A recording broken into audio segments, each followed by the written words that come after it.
इट्रस्कन कला। इट्रस्कन जाति का मूल स्थान इट्रिया था, जहाँ की भूमि उपजाऊ और लौह व ताम्र से समृद्ध थी। इट्रस्कन जाति इसी क्षेत्र की वासी थी। इन्होंने एकीकृत राष्ट्र का निर्माण नहीं किया, किंतु नगर राज्य अवश्य स्थापित किए। 8वीं शताब्दी ईसा पूर्व तक इट्रस्कन कला भी यूनानी ज्यामितीय शैली से प्रभावित थी। इस शैली में मानवाकृति का अंकन नहीं था। 7वीं शताब्दी ईसा पूर्व में इट्रिया समुद्री व्यापार का महत्वपूर्ण केंद्र बन गया था, जिससे पूर्वी प्रभाव भी यहाँ की कला में दृष्टिगत होने लगा। इट्रस्कन सभ्यता समुन्नत थी तथा उनका रोमन धर्म राज्य संस्थाओं तथा सभ्यताओं के विकास पर पर्याप्त प्रभाव पड़ा था।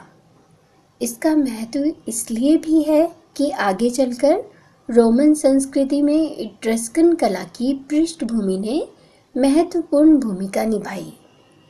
इनका धर्म बहुदेववादी था।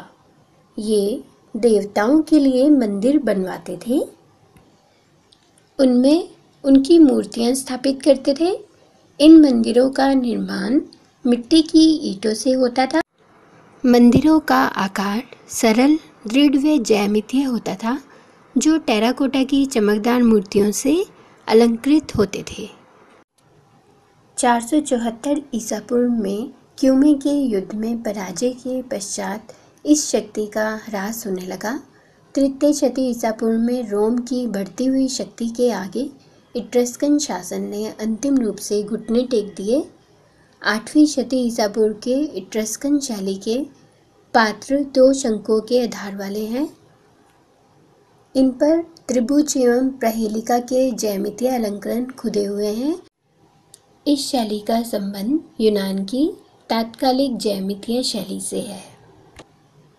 इस युग की इट्रस्कन कला में मानवाकृतियों का अंकन बिल्कुल नहीं मिलता। इट्रिया की कला में सर्वाधिक स्पष्ट और प्रबल यूनानी प्रभाव दिखाई देता है। यहाँ की कला में मौलिकता भी है। इट्रस्कनों को कुछ लोग इटली का मूल निवासी मानते हैं और कुछ एशिया माइनर से त्राय के युद्ध के पश्चात इटली में आए मानते हैं। इट्रस्कन संस्कृति का स्वतंत्र विकास इटली में 8वीं शती ईसा पूर्व से स्पष्ट दिखाई देने लगता है।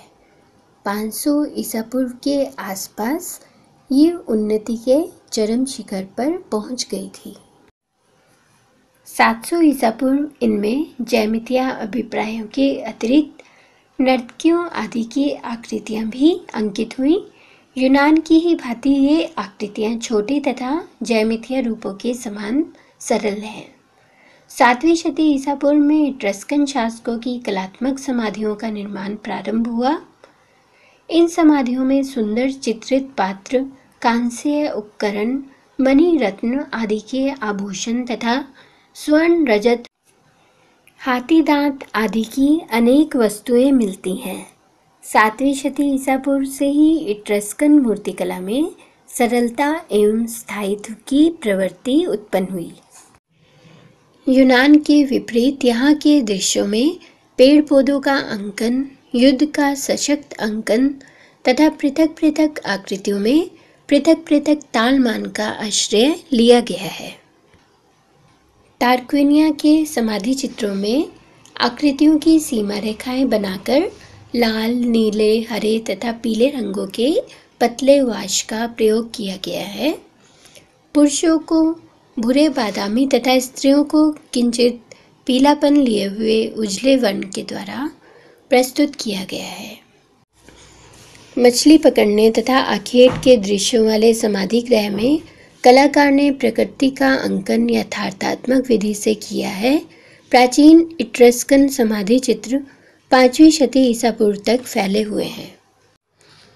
मूर्तिकला के आवक्ष मूर्तियों का व्यापक विस्तार हुआ। रोमन शासकों की रुचि के अनुकूल होने के कारण आवक्ष मूर्तियों की यह परंपरा पराकाष्ठा तक पहुंच गई, जो इट्रस्कन कला की रोमन कला को विशेष देन थी। 500 ईसा पूर्व में निर्मित अपोलो की आदमकद प्रतिमा 300 ईसा पूर्व की कांस्य में निर्मित पुरुष मुखाकृति विशेष उल्लेखनीय है। अपोलो की यह प्रतिमा वेईस से प्राप्त हुई, जो पकी मिट्टी से निर्मित है। यह नेशनल इट्रस्कन म्यूजियम रोम में है। इट्रस्कन कलाकारों ने मानवाकृतियों के साथ ही कांस्य में पशु आकृतियों का निर्माण भी किया। इसका उत्कृष्ट उदाहरण मादा भेड़िया की 500 से 480 ईसा पूर्व में बनी प्रतिमा है। इट्रस्कन कलाकार कांस्य व प्रस्तर प्रतिमाएं बनाने में भी कुशल थे। प्रस्तर की अपेक्षा इट्रस्कन मूर्तिकारों ने कांस्य तथा पकी मिट्टी टेराकोटा का प्रयोग अधिक किया था। मानवाकृतियों सहित पकी मिट्टी की शव पेटिकाएं बनाने की पद्धति उनकी विशेषता थी। शव पेटिकाओं के चारों ओर मृत व्यक्ति के जीवन से संबंधित विषयों को चित्रों द्वारा अंकित किया जाता था तथा ऊपरी ढक्कन पर पूर्ण मूर्ति के रूप में मानवाकृतियां निर्मित की जाती थी।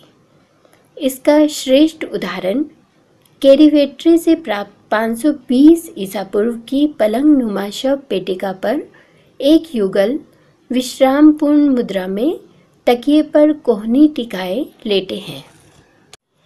करिया के राजा मौसोलस की समाधि के निर्माण में तत्कालीन उत्कृष्ट शिल्पियों ने कार्य किया था।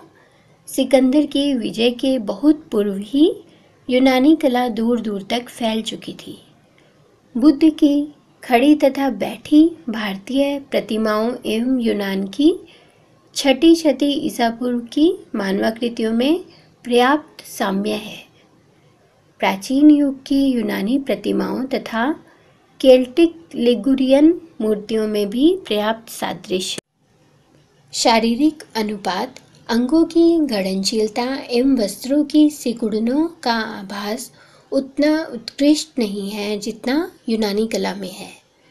5वीं शती ईसा पूर्व के इट्रस्कन मूर्तिकारों ने इन कमियों को दूर करने का प्रयत्न किया। ओरेंजो से प्राप्त किमिरा की कांस्य मूर्ति पशु आकृति का श्रेष्ठ उदाहरण है। छठी शती ईसा पूर्व तक के प्राचीन इट्रस्कन भित्ति चित्र सुरक्षित रह सके हैं। ये चित्र तारक्विनिया के समाधि गृह में है।